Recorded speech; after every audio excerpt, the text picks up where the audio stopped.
Saya Hajah Nuriza, pesara dari Shah Alam. Saya Farah daripada Sepang. Kami menginap 2 malam. Mula-mula dengar tu macam kata apa, kabin kan. Tapi rupanya memang sangat selesa.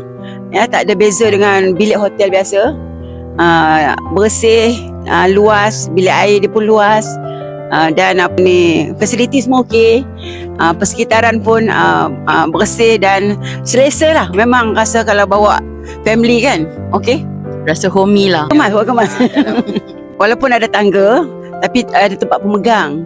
Dan kita yang warga emas ni ada bilik di bawah ni.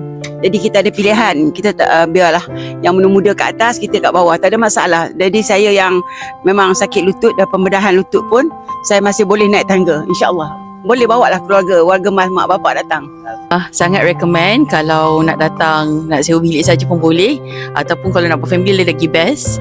Sebab ada fasiliti pool, parking pun luas, bilik pun selesa. InsyaAllah. InsyaAllah. Terima kasih. Assalamualaikum.